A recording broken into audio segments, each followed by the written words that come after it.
Hello दोस्तों। तो आज हम ये प्रॉब्लम देखेंगे। प्रॉब्लम का नाम है डिस्टिंक्ट स्प्लिट। प्रॉब्लम का लिंक हम तुम्हें डिस्क्रिप्शन में दे देंगे, तुम वहां से प्रॉब्लम तक पहुंच सकते हो। और गाइस, हमेशा की तरह ये मेरा गारंटी रहेगा तुमसे कि अगर तुम इन तक वीडियो देखोगे तुम्हें इस लेक्चर का हर एक पार्ट समझ में आएगा। और फर्दर अगर इस तरह का क्वेश्चन तुम्हें कहीं भी मिलता है तो तुम उसे आसानी से सॉल्व कर सकोगे। ठीक है, तो आओ चलते हैं वन नोट पर और समझते हैं इस प्रॉब्लम को। तो इस प्रॉब्लम में सबसे पहले हमें एक इंटीजर n दिया है जो कि लेंथ ऑफ स्ट्रिंग है। ठीक है, जो कि क्या है, लेंथ ऑफ स्ट्रिंग है। ठीक है, उसके बाद हमें एक स्ट्रिंग s दे रखा है। ठीक है, n लेंथ का। हमें क्या करना है ना, हमें इस स्ट्रिंग s को दो पार्ट में ब्रेक करना है, एक स्ट्रिंग a, एक स्ट्रिंग b। ठीक है, s स्ट्रिंग को हमने दो पार्ट में ब्रेक कर दिया, यानी कि a प्लस b का कॉन्केटेनेशन से हमें s मिलना चाहिए। ठीक है, a प्लस बी के कॉन्केटेनेशन से हमें s मिलना चाहिए। अब हमें क्या चाहिए, हमें f of a plus f of b की मैक्सिमम वैल्यू को प्रिंट करना है इस प्रॉब्लम में।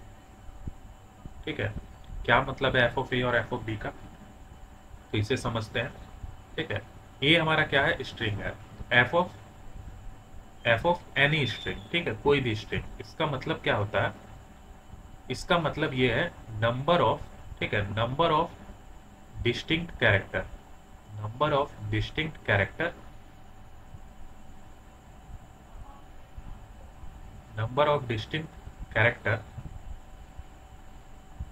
एक second, number of distinct character in string a.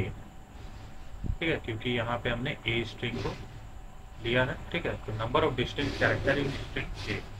ठीक है, एग्जाम्पल से समझ लेते हैं। ठीक है, एग्जाम्पल देख लेते हैं। तो सिंपल है, f of a of b of c. ठीक है, ये मेरा एक स्ट्रिंग है, f of a b c. तो इसमें कितना डिस्टिंक्ट कैरेक्टर है, 3। तो इसका वैल्यू हो गया 3। एक स्ट्रिंग है मेरे पास ट्रिपल बी। ठीक है, तो इसमें कितना डिस्टिंक्ट कैरेक्टर है, 1। तो इसका क्या वैल्यू हो जाएगा, 1 हो जाएगा। तो आई होप कि तुम्हें ये समझ में आ गया कि इस एफ ऑफ फंक्शन का क्या मतलब है। ठीक है, तो यही है गाइस हमारा प्रॉब्लम। हमें इस स्ट्रिंग एस को दो पार्ट में ब्रेक करना है, a and b, such that हमें चाहिए f of a plus f of b की मैक्सिमम वैल्यू। और एफ ऑफ ए क्या है, तो एफ ऑफ ए है number of distinct character in string a. ठीक है, ये स्ट्रिंग ए में। ठीक है, और हमने इसे एग्जाम्पल से भी समझ लिया है। ठीक है, तो अब हम क्या करेंगे, अब हम एग्जाम्पल एक देख लेंगे ताकि हमें प्रॉब्लम का स्टेटमेंट अच्छे तरीके से क्लियर हो जाए। तो एक एग्जाम्पल हम देख लेते हैं। तो मेरा स्ट्रिंग कुछ इस तरह है, ए बी सी डी। ठीक है, तो यहाँ मैं क्या करूँगा, मैं यहाँ से ब्रेक लगाऊंगा, यानी कि ये मेरा ए स्ट्रिंग की तरह ट्रीट होगा और ये मेरा बी स्ट्रिंग की तरह ट्रीट होगा। तो अगर मैं एफ ऑफ वैल्यू अगर निकालूँ तो क्या आएगा, f of a b c, ये मुझे 3 मिलेगा। और यहाँ f of a b c d, ये मुझे क्या मिलेगा, 4 मिलेगा, क्योंकि इसमें डिस्टिंक्ट वैल्यू 4 है और इसमें डिस्टिंक्ट वैल्यू 3 था। यानी कि दोनों का सम कितना होगा, तो दोनों का सम होगा 7। यानी कि इस वाले इनपुट के लिए मेरा आउटपुट होगा 7। इससे ज़्यादा हम नहीं निकाल सकते हैं, यही मेरा मैक्सिमम वैल्यू है। ठीक है, तो अब मुझे उम्मीद है कि गाइस प्रॉब्लम का स्टेटमेंट तो तुम्हें अच्छे तरीके से क्लियर हो गया होगा। ठीक है, अब मूव करते हैं हम लॉजिक वाले पार्ट पर। ठीक है, अब मूव करते हैं हम लॉजिक वाले पार्ट पर। तो एक सिंपल सा स्ट्रिंग रखते हैं हम, ए बी सी ए बी। ठीक है, तो देखो इसमें क्या क्या पॉसिबल है।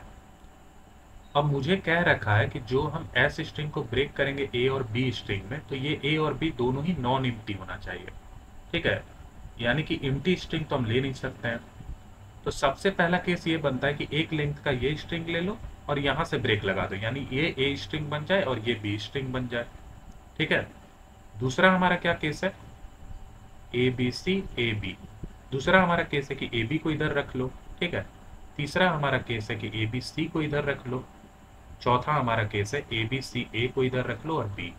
यही हमारे पास 4 केसेस बनेगा। अब अगर इस केस के लिए मैं देखूं तो इस केस के लिए मुझे f of a plus f of b का वैल्यू पता है, लेट सपोज करो। सिमिलरली इस केस का ही पता है, इस केस का ही पता है, इस केस का ही पता है। तो ओवरऑल चारों में जो मैक्सिमम होगा वही तो मेरा आंसर होगा, है ना। इन चारों में जो मैक्सिमम होगा वही तो मेरा आंसर होगा, क्योंकि यही चार केस ओनली पॉसिबल है।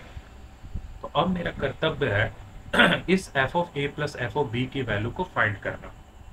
तो ये हम कैसे निकालेंगे? तो एकदम सिंपल है। देखो, हम एक मैप हम रखेंगे, मैप ऑफ वन। ठीक है, मैप क्या है? मैप एक डेटा स्ट्रक्चर है जो कि हर वैल्यू के लिए उसके अकरेंस को स्टोर करके रखेगा। ठीक है, ये हो गया एक मैप, मैप वन। और दूसरा मेरा मैप रहेगा मैप टू। देखो, मैप वन में क्या रहेगा ना, इस पूरे स्ट्रिंग का मैपिंग रहेगा, यानी कि एक ए कैरेक्टर कितनी बार आया है, तो देखो पूरे स्ट्रिंग में ये कितनी बार आ रहा है, 1 और 1 2। बी कैरेक्टर कितनी बार आ रहा है, 2 टाइम्स। सी कैरेक्टर कितनी बार आ रहा है, 1 टाइम्स। ये मेरा मैप वन में स्टोर्ड रहेगा, और इनिशियली मेरा मैप टू एम्प्टी रहेगा। ठीक है, अब हम क्या करेंगे, अब हम इस स्ट्रिंग पे ट्रैवर्स करेंगे। तो सबसे पहले हम इस वाले एलिमेंट पे आएंगे। ठीक है, इस वाले एलिमेंट पे हम जैसे ही आएंगे, हम क्या करेंगे, इसकी एंट्री को मैप टू में ऐड कर देंगे। ठीक है, तो मैप टू में ए का अकरेंस हो गया 1। फिर हम क्या करेंगे, मैप वन में से इसकी एंट्री को सब्ट्रैक्ट कर देंगे, यानी कि मैप वन में ए कितनी टाइम्स था इनिशियली, 2 टाइम्स। तो ये अब 1 से डिक्रीमेंट कर जाएगा, यानी ये अब 1 टाइम्स बचेगा। ठीक है, और इस इतना करने के बाद फिर हम क्या करेंगे, एक वेरिएबल रखेंगे आंसर, जो कि क्या स्टोर करेगा, जो कि स्टोर करेगा मैक्सिमम, मैक्सिमाइज होते चला जाएगा हर स्टेप में। अब देखो, इस वाले स्टेट के लिए, ठीक है, जिसमें कि मेरा ए स्ट्रिंग ये ए है और बी स्ट्रिंग मेरा बी सी ए बी में बटा है, तो इस स्टेट का आंसर अब हम डायरेक्ट स्टोर कर सकते हैं मैप वन के साइज और मैप टू के साइज से। मैप वन का साइज कितना है, 3 है। मैप टू का साइज कितना है, 1 है। तो यानी कि इसका मेरा f of a plus f of b का वैल्यू होगा 3 + 1 4। ठीक है, तो यानी कि हम आंसर में क्या करेंगे, maximum of answer comma map one का साइज, ठीक है, मैप वन का साइज प्लस मैप टू का साइज। ठीक है, ये हम हर स्टेप में मैक्सिमाइज करते चले जाएंगे। ठीक है, तो ये तुम्हें मैंने एक केस दिखाया, अब तुम देखो सेकंड वाला केस, ताकि तुम्हें और अच्छे तरीके से क्लैरिटी आए। उसके बाद फिर इनिशियली मेरा i इक्वल टू 0 पे हम रहे होंगे, अब उसके बाद हम चल गए होंगे i इक्वल टू 1 पे। तो जैसे ही i इक्वल टू 1 पे गए, तो ये वाला केस स्टार्ट हो गया। तो i इक्वल टू 1 पे गए, तो इस वाले b वैल्यू को सबसे पहले हमको मैप करना है मैप 2 में। ठीक है, मैप 2 में हम इसे ऐड कर देंगे। ठीक है, तो मैप 2 में हम इसे ऐड कर देंगे, तो यानी कि b का काउंट कितना है, 1 हो जाएगा।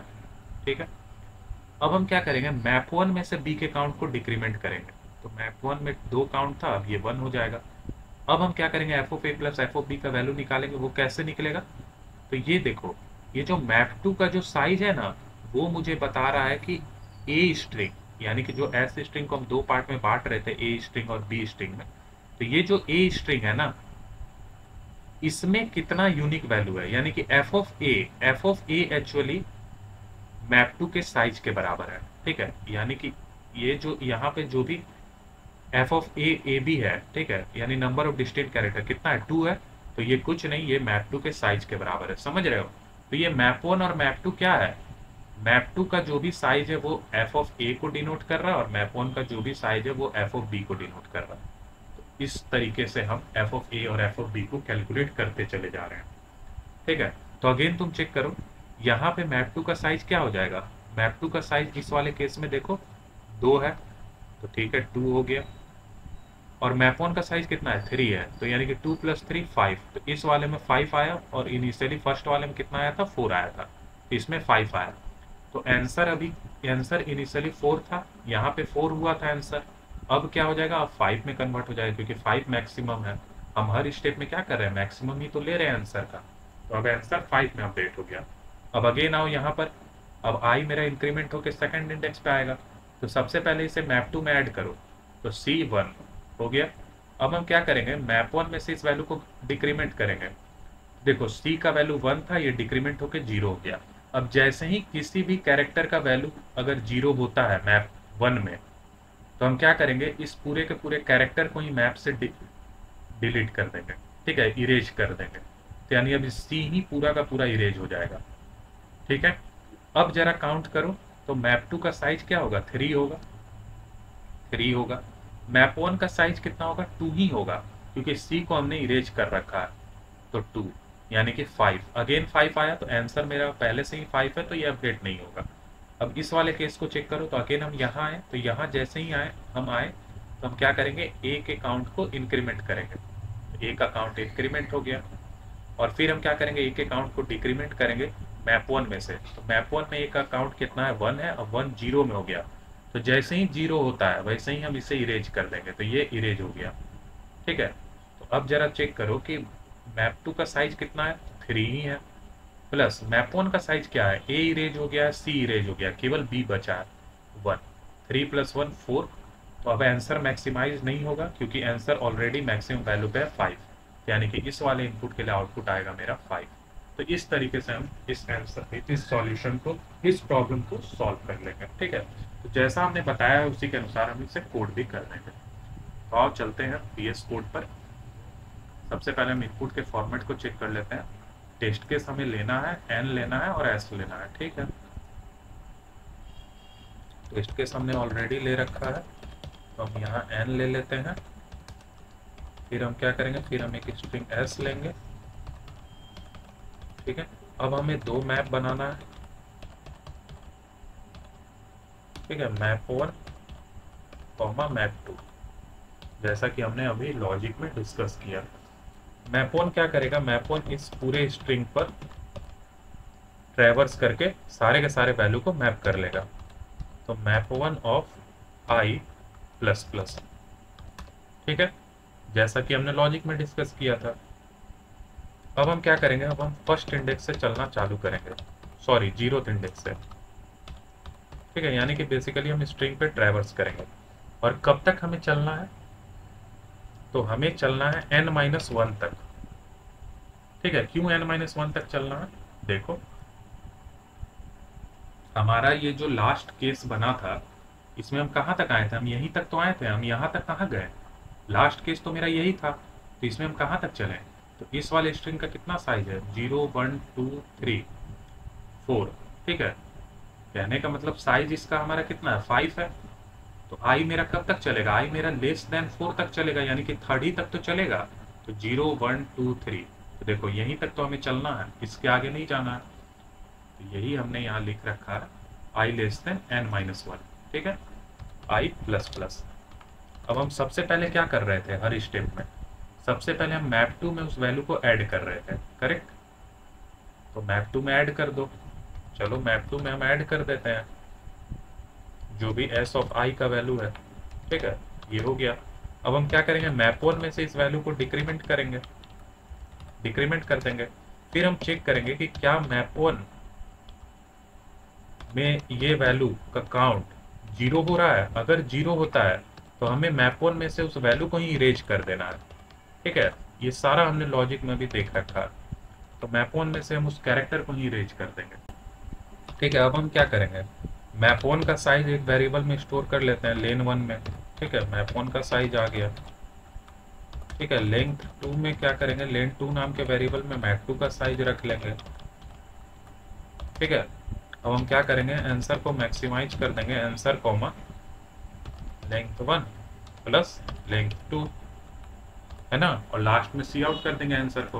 तो जैसा हमने बताया था एग्जैक्टली उसी तरीके से हमने कोड भी कर दिया। बार रन कर लेते हैं, कहीं कुछ गलत तो नहीं है, नहीं ठीक है, गिवन टेस्ट केस तो ये पास हो गया। अब इसे एक बार सबमिट करके देख लेते हैं। तो ये यहाँ हमने इसे सबमिट में लगाया है, देखते हैं।